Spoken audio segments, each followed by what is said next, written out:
What would happen if you built a refuge for a persecuted people in a place where another people already lived? In the next few minutes, you'll learn why this moral quandary is at the root of the struggle between Israelis and Palestinians.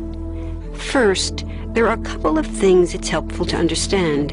One, many Jews fled harsh persecution in anti-Semitic Europe, especially the Nazi Holocaust. Zionists encouraged massive immigration to historic Palestine, at that time a British colony, where Jews had an age-old connection and where small Jewish communities had long existed among larger groups of indigenous peoples. But when the UN offered the Jewish immigrants the majority of the land for a new state called Israel, for the indigenous Palestinians who lived there, it was a massive destruction of life. They rejected the UN's partition plan, and several Arab states invaded the new state of Israel. Israeli forces essentially erased over 400 Palestinian villages and towns. By the end of the fighting, Israel controlled 78% of historic Palestine. And when 750,000 Palestinians who fled or were expelled during fighting tried to return to their homes where the new state now stood, they were permanently barred by the Israeli government. While over 100,000 of their relatives and neighbors who hadn't left became second-class citizens of the new state, along with the new Jewish majority. Today, Palestinian refugees and their descendants number in the millions. Most are in the Gaza Strip, the West Bank, and Jordan. Many are spread throughout the world, with millions still living in refugee camps, seeking to return to their homeland. To sum up, one group of refugees found a much-needed home, but in the process, a new group of refugees was created. Here's the second thing to understand. Israel was founded as a Jewish state. But now ask yourself, what exactly does that mean? People had lots of ideas about what a Jewish state should look like. Some called for equality for all citizens. But what was created, in practice, was institutional discrimination against non-Jews.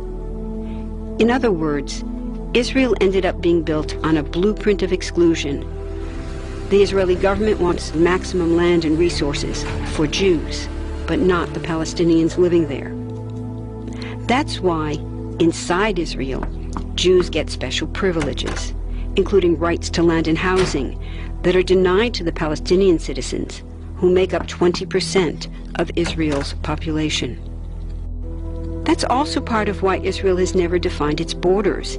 In fact, they still hold on to land, the West Bank and Gaza, that they conquered in the war in 1967. Since then, Israel has built Jewish settlements throughout the occupied West Bank, building Jewish-only cities and supplying them with infrastructure like roads and army camps, schools, and even a college. Military occupations are meant to be temporary, but after 40-plus years, this one looks permanent and entirely unjust. In the West Bank, Israeli Jewish settlers and Palestinians live on the same land, but must live under two completely separate and unequal systems of Israeli law. The Jewish settlers dominate the natural resources, including water and agricultural land, and they're backed by the Israeli army.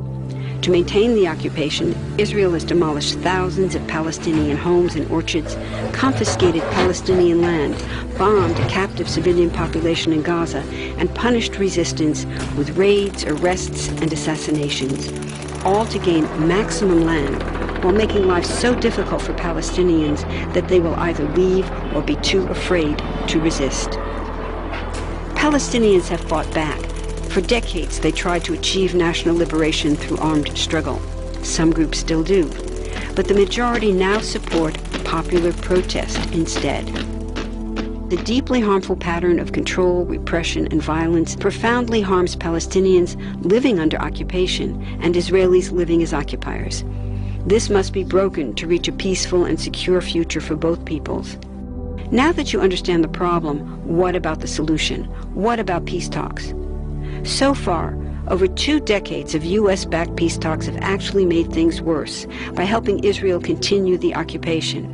It's been years of talking while Israel massively expanded the Jewish settlements and literally redrew the map. Peace talks are good if they're real, but not when they're theater to cover a land grab. So now what? The current world superpower, the United States, has been a terrible friend, enabling Israel's destructive and self-destructive expansion onto Palestinian land by funding the Israeli military, the biggest recipient of U.S. foreign aid in the world. But there's another superpower that can make the difference: you. There's a movement with hundreds of thousands of people just like you across the world, including Palestinians and Israelis, protesting, educating, divesting, and boycotting, all to bring nonviolent international pressure on Israel to stop violating human rights of Palestinians.